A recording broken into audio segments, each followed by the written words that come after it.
Good morning, and welcome to this session of FCW Bookshelf Live. We're glad you all could join us here at the Acquire Show. And I'm Troy Schneider, the editor of FCW, and with me today is John Johnson, who is the author of Everydata. And John is a statistician and an expert witness.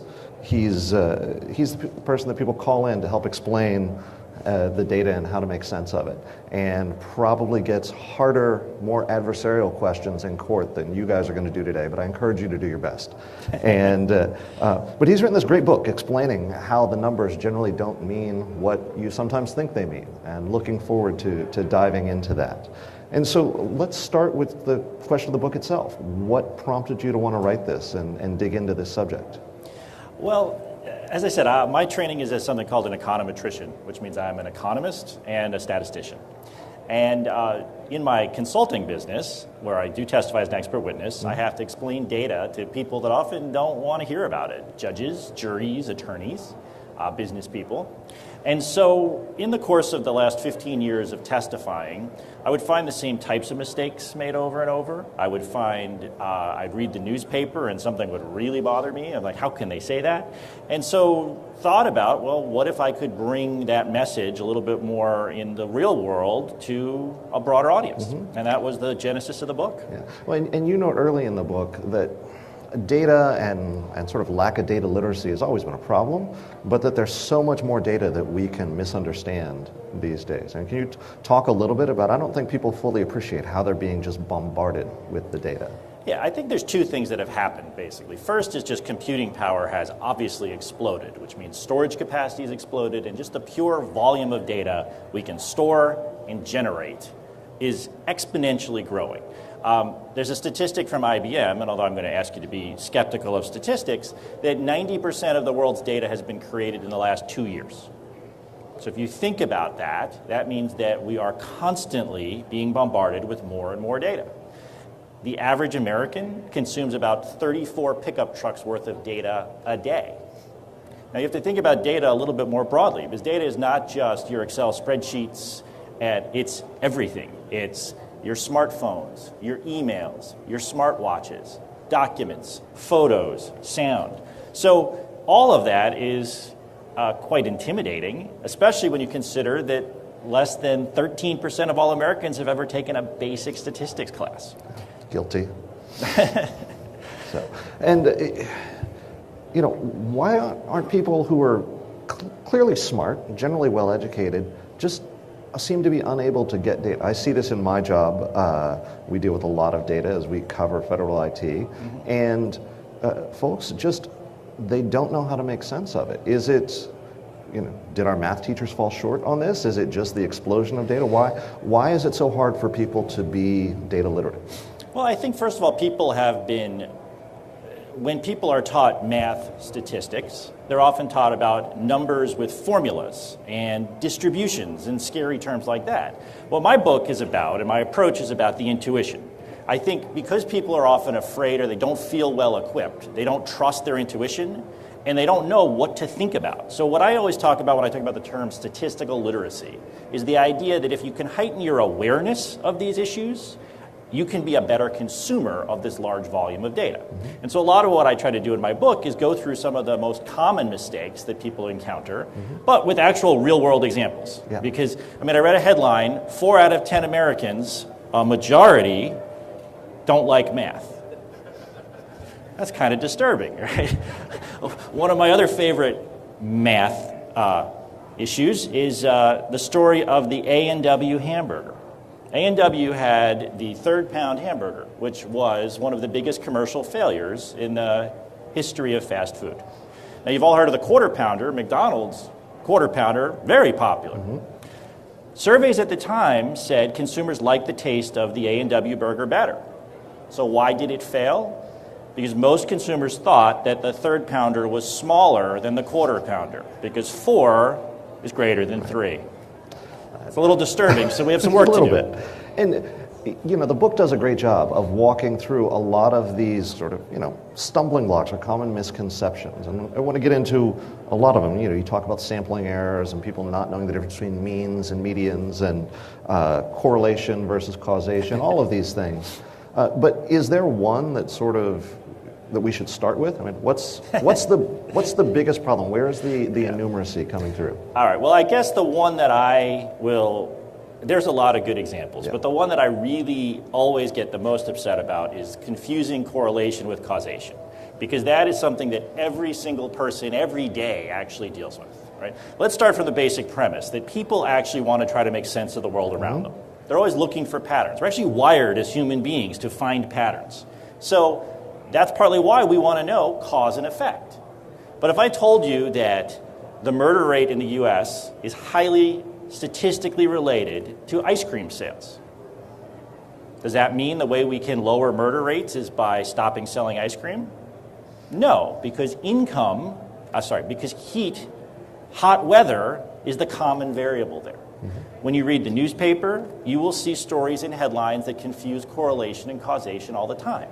Now, correlation just means I can run two numbers and find a statistical relationship, but that doesn't mean it's what I care about. So, for example, I have a list of ways you can make your kids smarter.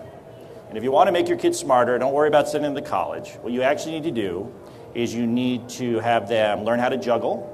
You need to have them stay up later at night. They should drink more alcohol. They should wear glasses. They should buy iPhones. Every one of those I read in the newspaper was something that claimed made you smarter.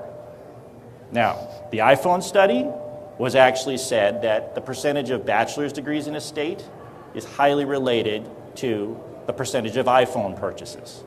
That doesn't mean using my iPhone makes me smarter. In fact, it's highly related to income, right? You'll read headlines all the time. Living near a Starbucks will raise your home's value. I live near a Starbucks. I wrote half my book in a Starbucks. I like Starbucks. And so does that mean my house is going to be worth more? Well, what if it were the case that Starbucks strategically places their stores in the wealthier neighborhoods?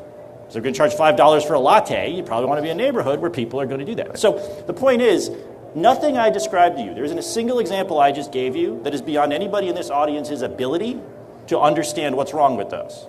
But you have to be aware. You have to stop and pause and think.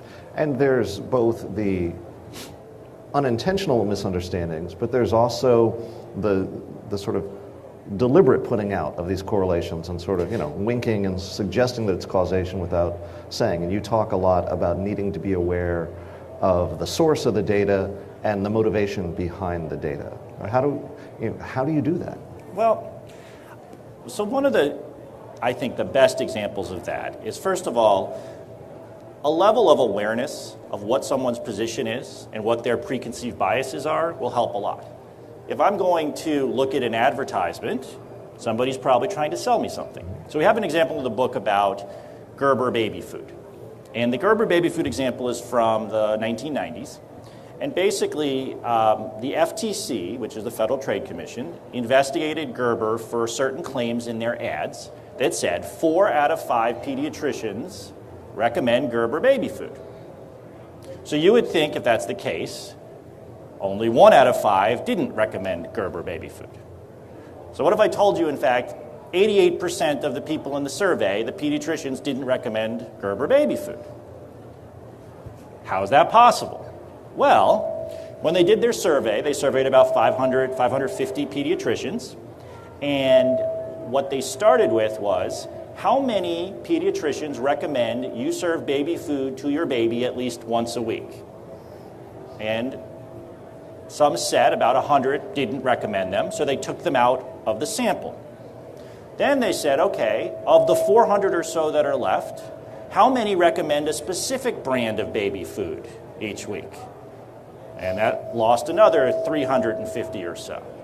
So now, of the subset of pediatricians who recommend you give baby food to your baby once a week and recommend a specific brand of baby food, yes, 4 out of 5 of those pediatricians recommend Gerber baby food. Now, the FTC and Gerber came to a consent decree where Gerber agreed to sort of stipulate to what the source of their numbers were. But the point is, you see a number, 4 out of 5, 9 out of 10. New study says, These are buzzwords that you can immediately get your radar up and say, wait a second, I better look a lot more closely before I believe those numbers. Yeah. I have to add one example that's it's not in your book, but is very timely given where we are in the election season. And this goes back years ago when Bill Clinton was president, and you talk about motivation on things. And polls serve a lot of purposes to tell what's working, what's not, where the candidates are. Campaigns do polls to know where the candidate stands. Media does polls to tell the story, but to tell a story. And my favorite polling question of all time was from Fox News, asking Americans, do you support Bill Clinton's foreign policy, or do you think he's in over his head? And those are not mutually exclusive, but it made for a great story, and the numbers that came out were probably decidedly different than if someone was asking it and asking in different ways, I think. Well, sure. I mean, in an election year, polling is such a huge part of what we hear all the time. Yeah. The way I explain it in the book is I talk about a box of crayons. So let's say I gave you a box of 24 crayons, and I said, all right, tell me how many blue crayons are in the box. Yeah. Well, I could give you the box, Troy, and you could open it up and you could count and say, hey, there's 3 blue crayons, and give it back to me. What would we say? Now, what if I said, I have a box of 200 million crayons. How many blue crayons are in my box now? Well, unless you have a lot of time and nothing else to do, you're not going to be able to count all of the blue crayons. So what do we have to do? We have to sample. So let's say I take my sample out of the part of the box where all the blue crayons are. And you say, I took 100 blue crayons and 100 of them are blue. Does that mean 200 million are blue? No. But where I took my sample of crayons from will affect the results. So the first thing when you see this polling is think about, what are we trying to do? Every day you're going to see a new poll leading up to the election, and you're literally trying to predict the voting patterns of an entire electorate with a very small sample, usually 400, 500 people. Then, let's say, okay, well now we really care about young voters. So of those 500 people, let's say we only had 25 young voters. Now we're going to try to extrapolate to the entire universe of young voters, or African American voters, or self-identified Republicans. So very quickly these polls can get out of control, and then you've got a media who wants to tell the story. Because that's what we do. Yeah. Well, and the sampling is a really good point, and there are examples in your book that are, frankly, a lot more substantial than what number ends up in the headlines today. We had Mark Kelly and Gabby Giffords talking this morning in the keynote, and and he raised the story of the different space shuttle disasters. And you talk about how sampling errors were a real problem that led to the Challenger crash. Not led to, but precluded the possibility of spotting and fixing the problem. Yeah, one of the most striking examples in the book is the actual data from that the engineers at Morton Thiokol and NASA looked at the night before the Space Shuttle Challenger was launched. And so the issue was the space shuttle had not flown on its prior 24 missions at a temperature less than 50 degrees, roughly 50 degrees. The temperature that day was going to be 35. So you have this problem. Is it safe to fly the space shuttle? Now the focus has come on the O-rings, which I think most people has sort of become infamous, unfortunately. But the focus was on whether those O-rings would fail at lower temperatures. So they had data, but they only had 24 data points. So let's remember what they had to do, a very difficult problem. You've got 24 data points, you've got a $1.7 billion spacecraft, you've got 7 astronauts' lives on national TV, and 12 hours to make a decision. So just try to frame how hard that is. No pressure whatsoever. Right. Yeah. So what did they do? They looked at all the times that the O-rings had failed on prior missions, and there were 7 of them. And they looked at the temperatures, and they couldn't find a discernible relationship because there had actually been failures at 70 degrees, at 60 degrees, at 50 degrees. So you look at the picture, and the picture's actually in the book, you can't see a pattern. But they cut the data, they sampled the data in the wrong way. Because I told you there were 24 data points. There was actually real information also on all the times O-rings hadn't failed. And the times the O-rings hadn't failed were all at high temperatures. So if you put in all of the high temperatures, now you see there actually is a real discernible pattern that far more failures are more likely to fail at the lower temperature. So they cut the data the wrong way. And was that a case of just not understanding the data? Was it a case of expediency? I don't want to drill in on that one example too much, but what does it take to get the right sample? How do you know if you're sampling correctly? Look, I think in the real world, the problem is we have to answer questions. I was a professor a long time ago now, and I was a little too social to be a professor. No offense to any professors, but but what I really want to do with my econometrics training and economics training was sort of go deal with real world problems. But I can't tell my clients, you know what, I don't have good data, so guess what, I can't answer your question for you. So in the real world, we're constantly confronted with having to make the best of the information we have. The key is knowing, okay, I have this sample, what's the question I'm trying to answer, and what is the potential impact or limitations of the answer I can get. Good statistical work is nuanced and is thoughtful. So if we're careful about what the assumptions are, sometimes we have to make a decision. But in this case, under the time pressure, unfortunately, they made the wrong decision. But there could be other circumstances where that's the best you can do. Yeah.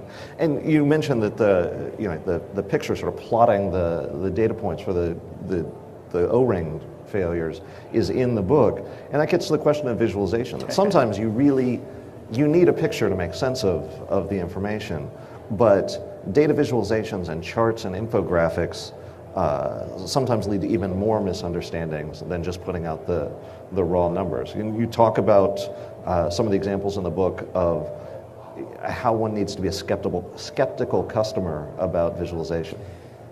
Yeah, so I think one of the other realities of data is some of us think in pure numbers, some of us think visually, some of us learn other ways. So there's always a different way you can sort of demonstrate statistics, numbers. We talk about the fact that graphs can be an incredibly powerful synthesis of statistics, but they can also be incredibly misleading. There's one section in the book where we show two graphs, exact same data, and we show the picture. If you were someone who was a proponent of global warming, thought that it existed, you would graph the data in a way to show a precipitous increase in temperature over a 100-year period. If you were someone who were a skeptic of global warming, you could take the same data and break it into 10-year periods and say over each of these 10-year periods, temperatures have gone down. Same data, exact same data, two different visualizations, two different conclusions. So understanding as a consumer, what do? Look at the graph. Look at the axes. Look to see what the data is represented as. Again, I have an example in the book where we take the same data on an exercise study. And the exercise study is how many hours you work out a week, what does that do to your life expectancy? And basically what happens is, you could imagine, if you looked at the data, if you started exercising, it would start to improve your life expectancy. But once you get over 60, 70 hours a week of exercise, kind of starts to decline. We graph that data 6 different ways, which I could tell you any story you want. Based on how I cut the axis, I can make it look like you should just exercise thousands of hours. Based on how I group the data, I can make it look like exercise is bad for you. So not everything is that egregious, but it's a good sort of reminder that just because you see something visually, there's a lot of choices that are getting made under the surface. And come back to that framework of being aware is really the best antidote to being misled with data. Well, and there are other examples that we can come back to here in a minute, but I want to take this to the government space, that both putting out open data and performance-based management, the dashboards for everything, have both become very big things in this administration, and not that they weren't around before that. Is that a good thing? Do you think that government's doing it well, or are we putting more data out there without the proper context and sort of encouraging bad decision making by saying, here's the raw data set, or look at this chart on a dashboard that may have been structured incorrectly? Look, you might not believe this, but I'm actually quite optimistic about this notion of statistical literacy, that I actually think people can be taught and really learn. Generally, my attitude is I think more data is better than less. I think having more information in people's hands, having them able to understand and utilize it is a good thing on net. But with that comes great responsibility. And so the real key is, if you're going to have open data, do people understand, for example, when I work on a data case or something usually I'd say most of the time is not on the sophisticated statistics. It's on cleaning the data, making it make sense. Why is the name of this customer different? Or why are these prices for this chocolate candy bar $102?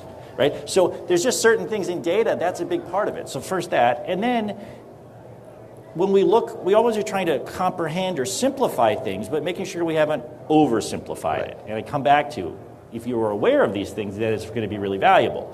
If you blindly accept data, the same as if you blindly accept a news story, or if I blindly accept what my 13-year-old son tells me about, did he do his homework? It's the same kind of thing. So I think it's just an issue of awareness and thoughtfulness. But on net, I do think it's a positive. Okay. And are there things that can be done at the at the organizational level to help with that? We'll come back to the individual. How do we make ourselves smarter on this? But if I am, at the data.gov team, or I'm pick an agency, what can be done to help make sure that the data is being presented in a way that informs rather than misinforms? Well, first of all, I think understanding, trying to preserve an objective view of data, right? When you turn into an advocate, you can often mislead the way you look at the data. So as a starting point, making sure that if there's some part of that data that is critically driving your results, you're being upfront about what it is. Mm-hmm. I do an example in the book about a court case where there was a $1.15 billion jury verdict, and there was one data point, the District of Columbia, that if you excluded it, the damage number went from 1.15 billion to 0. Okay? If you have something like that driving your results, you need to be reporting that to people so they know. So the one thing I say is, it's not about finding the answer you want, it's about giving the right portrait so that people can understand. I often get the question, well, what's the number? Like, rarely is it the number. Yeah. Usually it's, I've looked at it a number of ways and I'm in this range and the data is consistent with this. And that just takes a little bit more nuance. Mm-hmm. But that's the way I think about all data, and I think that's the best thing anyone in any agency can do, is allow the patience and the perspective that we can get to an answer, but we understand the limitations. Mm-hmm. When it comes to the data not being properly structured or not being properly framed, there's always that question of, is it incompetence or is it conspiracy? And how do you, as a consumer of the data, how do you get a sense of, first of all, is it accurate? And second of all, do I need to be judging the motives of the provider or just kind of checking their work? When you look at data, how do you start to unpack it? Look, it's easy to fall back on motives because people like to ascribe blame. Right? But I think as a practical matter, as a scientist, the way I think about it is, I have a puzzle in front of me. It doesn't matter what the motive is. What I need to do, and it doesn't matter if the motive is positive or negative, if it's the most credentialed person in the universe or the least credentialed person. I'm trying to judge that objectively from a perspective of, here's the information, what does it tell me? Mm-hmm. So I come back to you. The best way you can in an organization as a scientist is say, let me frame the question, let me think about the basic things that could be driving these results. To me, that's the point. I mean, motive is a bit of a distraction, right? Because you can very easily say, unless you just want to simply absorb and say, okay, well, I'm just going to believe this. Well, don't fall for it, right? It's a lot easier to say, I've objectively looked at it, this is what I've found. And again, I'm not saying everybody should be running derivatives in the back room and whipping out your computer. That's good to hear. Right? I don't mean that. I just mean so many of these things are actually far more transparent than you could ever believe. Right. I want to go to the audience. We've got a full crowd here. Make sure that we leave time for those questions. Are there folks out here that have questions for John? Yes, ma'am. Front row and then second row.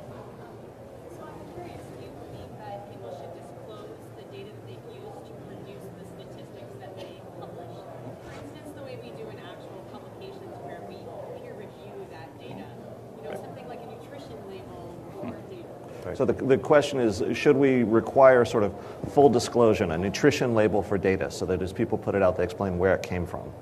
Look, I think people should be able to fully explain the data. Of course, there's some proprietary data sets that make it a little bit harder. There's a lot of time that's sometimes spent by companies to build these complicated data sets. So I'm not sure I'd go so far as to say, well, every data set should be open to everyone.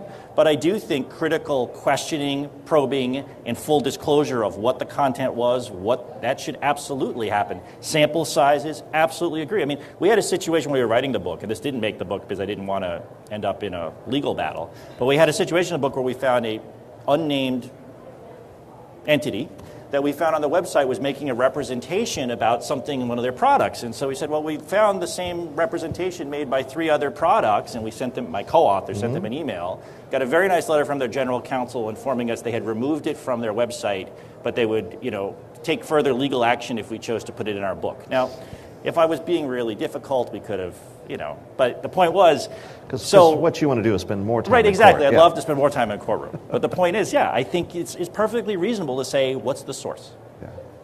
Okay. Ma'am, in the second row. Yeah, this is kind of a long question, but America's demographic is changing, and the baby boomers who have been in charge all along are kind of feeling disenfranchised now because of the changing demographic. And we could fast forward 50 years and look back at building a wall between the United States and Mexico and juxtapose that image with the Statue of Liberty as two opposing images to defy the xenophobic nature of America's evolution. But right now, a wall seems like a really good idea, even though I work for the State Department and I know it's not going to make one bit of difference whatsoever. So sometimes it's pull, not push. Right? That is, a lot of Americans right now are liking this idea of the wall.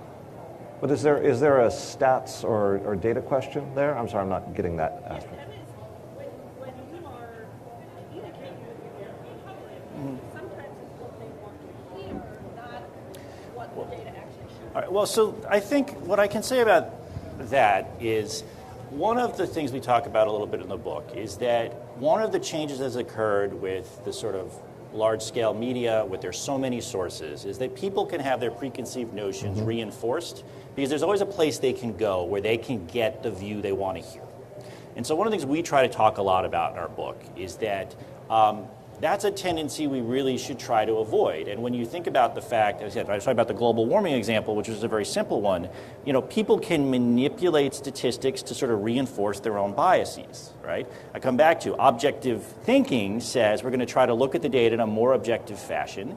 And, I don't have a solution to how I can change people that have strongly held beliefs and say, well, you're not going to believe the data. But I do think the more we can educate our current generation, the more we can educate people in a more open-minded way about data. And we do have a whole generation of, my kids' generation who are all into numbers and data a lot more comfortable. That is a real opportunity for us to sort of think about, all right, here's how we can raise the level of debate. When I sort of stay out of politics because that's not a place that I want to be, but I do think that the notion of raising the level of the debate is something that we can collectively agree on, and sort of statistical literacy is one part of that. You touched on something there I wanted to ask about, and the different sort of generational question of, are people, we have digital natives now, but are they having that same sort of native comfort with data, or are they just accepting it unquestionably? Do you notice a distinct difference between what, we have kids who are middle school age, but what students today versus 20-year-olds versus folks who are 40, 50, 60, how they interpret and are able to accurately process the data? Look, I think that what I have found, at least, and I don't have any broad-reaching studies, this is truly impressionistic, and anecdote, the plural of anecdote is not data. Yeah. But the point is, but what I have found generally is when I've been doing my book tour, I've spoken at some high schools, I've spoken at some universities, I've spoken at audiences like this. I mean, I've hit quite a wide audience, and I will say that the high schoolers have been incredibly excited and have grasped it very, very quickly.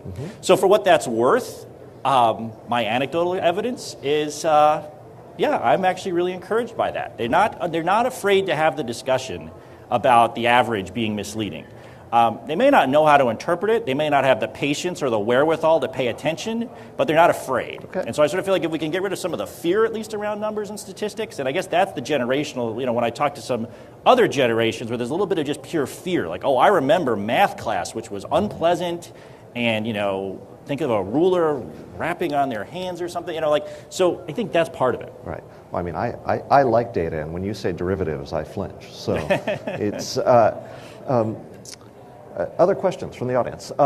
Yes, ma'am, back there, and then you, sir. Yeah, you. Yes. Okay.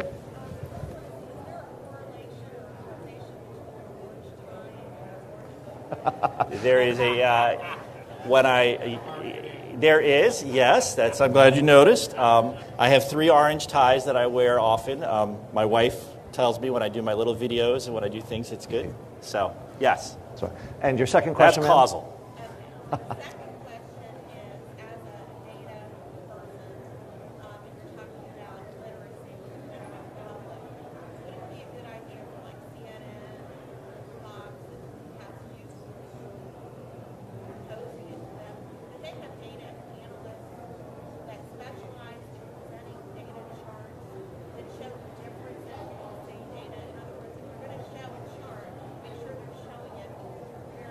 Yeah.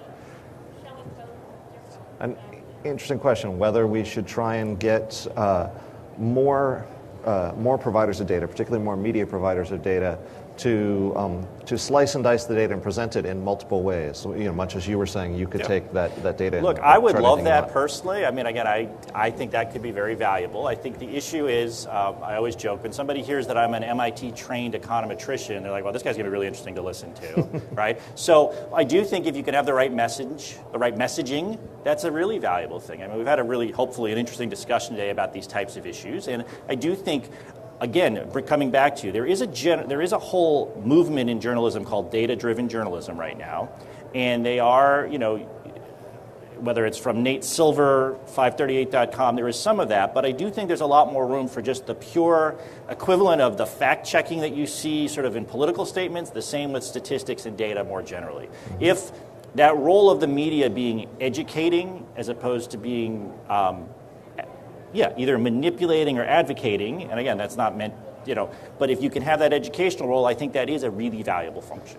There's a great blog out there called Junk Charts that I find very valuable. It does exactly what you're talking about, of just spotlights, and doesn't necessarily present it in multiple ways, but will take the data and critique it and point out where interesting is the polite way to put it. Well, and I will say, Troy, that one of the things I do, I don't know if there'll be a second book or not, but I have a blog where I also every week pick a news story that I explain what's wrong with the data. And I'm going to be in business for a long time doing that. I mean, there's no lack of things to find to talk about. And I also call out things that are well done. I don't just sort of pick on people. I try to be a little bit more uplifting and empowering. This is not just, all the bad in the world. There are people that are trying really hard to get it right, but we've got to kind of get more people thinking that way to actually do it. And while we're in shameless shout-out mode, the blog is where? Oh, it's on my website, johnhjohnsonphd.com. Excellent. We will be sure to feature it on FCW.com. You can go and point you right there. Yes, sir. So, do studies show that people who read this book take the time to absorb and understand the data? Do they have a better role in prioritizing the data they have to consume during the day? This is the good cross-examination question of, have you run the data to show if reading this book actually makes you better at understanding the data? I have been speaking so much about the book, I haven't run any data on that. Once again, I don't have hard evidence yet. What I have is a lot of positive feedback on the book. So one of the things that was really important to my co-author and I when we wrote it, though, was that we actually do build into the book what we call how to be a better consumer of data. At the end of every chapter, we have these 4 or 5 guidelines that we give on averaging, on cherry picking, that really do give practical guidance to people. I mean, it was very important to us, and hopefully you can sense from my tone, the educational component of this is a very important piece to me. That's sort of where my passion comes for this. So it is important that people leave and not just say, well, we heard this interesting story about the space shuttle, or boy, that A&W hamburger story, that's crazy. But also, how do I be better wired? And so hopefully those tips at a minimum is advancing that. I guess the audience will let me know, but I hope so.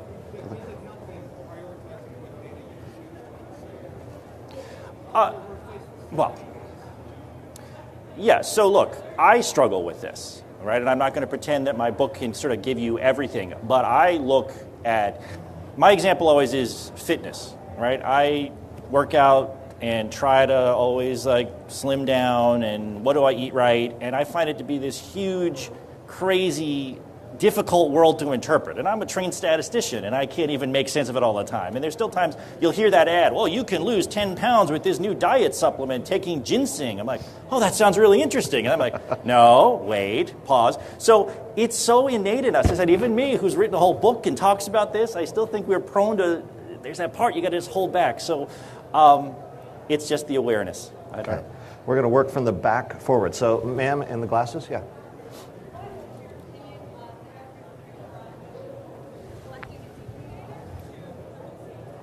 So the question is, how do you feel about the government collecting its own data versus purchasing it from outside sources? I think that it's something that has to be done with great care. All right. So here's sort of it is expensive and complicated to continue to collect large quantities of data. There are times where that might be a very important and vital role for our government to play. Labor statistics is one that I think of, where as a trained labor economist, where I use labor statistics all the time, that's a pretty important function, and the government does that as well as anyone, right? We have sort of a labor program, our Bureau of Labor Statistics data, at least, is really quite sophisticated. There are times, though, where private sources can either get better data or do it more carefully, but once again, it has to be vetted carefully. Are there inherent biases? It just requires, it's not as simple as I'm going to get the data. You're still going to need a system in place to evaluate what does that data mean? Is that data being collected in a way that is consistent with accepted scientific practices and the like? So I think the great caveat is buying the data doesn't obviate the need for the government to continue to closely monitor and figure out the data collection piece. Okay. Next row forward, we had a question.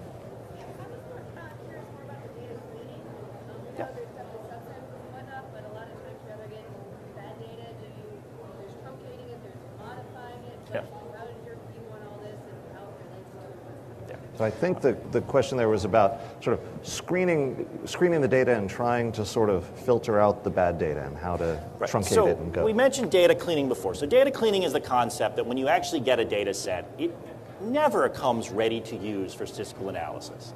And I said, I tell all of our brand new data analysts at my firm, you understand you're going to spend 50% of your next year cleaning data sets, which means, are the names consistent? Are the fields consistent? Where is there missing data? What data is not fully populated? Does the data represent what it says it does? All right? That whole input process is actually vital. I don't talk a lot about that in the book because that's a whole, now we're going back a whole nother level. I talk about data quality and being aware about the sourcing, but that issue is vital because, once again, choices that are made there can drive the results. So I remember I sort of started with this notion of what I called robustness. When I see a statistical analysis, I want to know what's driving the results. I think of an example I had where a key result in a matter I was working on was entirely driven by the definition of a customer's name. And if the customer was grouped together with several subsidiaries, one result came from the analysis. And if they were split apart, you got a different result. The cleaning critically affected the statistics, and I wanted to know that, right? So I keep encouraging people, when you confront statistics, the one question I want to answer, well, what's driving the result? What is it? Is it this? Is it the cleaning? Is it the name of the customer? Is it some particular data point? Is it something else? That's the way that's my cynical view of everything, is I look to see what it is. So the cleaning is a huge part of what we do as data scientists. I can't say I spent a lot of time on data cleaning in the book. It's not as sexy as whether grilled cheese improves your sex life, which is in the book. Ma'am, second row here. You had a question? Yes. In 2010, there was a law passed called plain language, which helps us understand what's written better. Forms, insurance policies, etc. Is there such an initiative, or should there be an initiative for data to have a plain language for data so people can understand? An excellent question of the Plain Language Act and whether we could have a Clear Data Act corollary. Obviously, I think that we should try to be as clear in presentation of numbers and data as possible. That's a big part of what I advocate for, is making sure things are as clear as possible. I haven't given a lot of thought to how you could operationalize that in terms of what would be required, right? This is the standard, this is what's required, because it does get complicated, right? There's issues with here's the sample. What were the limitations of the collection? Then there's what numbers did I run? How did I run it? What other kind of cuts? How did the results? So it could be quite complicated. My fear would be, could it get so complicated that we'd actually obscure more information? But in principle, the notion that simple disclosures, or sort of at least giving some of these basic things, yeah, I have no problem with that. I think that is an important part of understanding.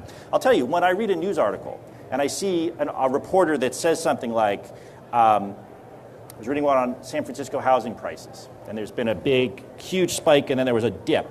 And the article actually said, well, we're going to need more data to determine whether the dip is a temporary blip or a trend. Like, wow, that was a thoughtful and at least informative showing somebody's trying to explain what the data may or may not mean. Those kinds of things are worth an awful lot when you're absorbing data analyses. Great. We have just a couple more minutes. Any other questions? Yes, sir, all the way in the back. If you could please project. Okay. Very good. So, in today's world, not in the business, but in the consumer, has there been any studies on how many people actually want correct data? Because when you look at even the political campaign, people gravitate to data that supports their opinion. And you can do that in today's world with the social media or with being so connected. You just go to a different TV channel or a different website, and I always get the feeling that less than, 20% of people actually want true data because people are lazy and they want what supports their position. Excellent. Good question. Do people really care about getting correct data, or do they just want the numbers that support their worldview and the chart equivalent of kitten videos? Well, we'll see how well the book sells. Look, since I said, I'm always full disclosure, I'm not aware of a study that's looked at that particular issue. It may exist. I'm not aware of that. We do talk about that very issue in the book a little bit, about the preconceived notions where you can go to the source you want to reinforce your beliefs. And so one of the questions I get related to that is, how do you take someone who's got a strongly held belief and change their mind? Well, all I can do is say, you can lay out an analytical, logical argument. You can try to inform the group of people that are willing to be open-minded, and there are some people that you won't be able to change their mind. I hope, and again, I don't have information, there's actually a larger group than 20% that are actually interested in learning more about the real information, but I don't know for sure. As I said, we'll see how my message resonates. But So, yes, ma'am, quickly.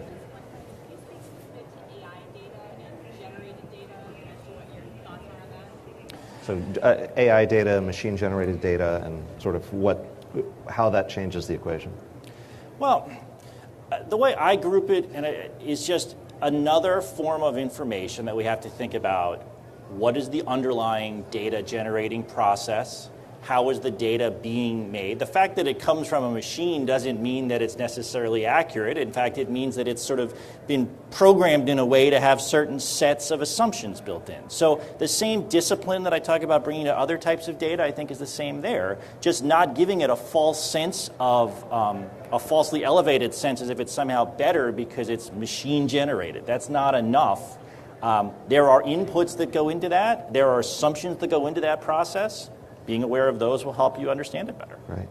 So we are going to need to wrap up here in just one moment, and then John will be over to the side. Anyone would like to get your book signed, he's happy to do that. If there's questions we didn't get a chance to address, can take them up offline.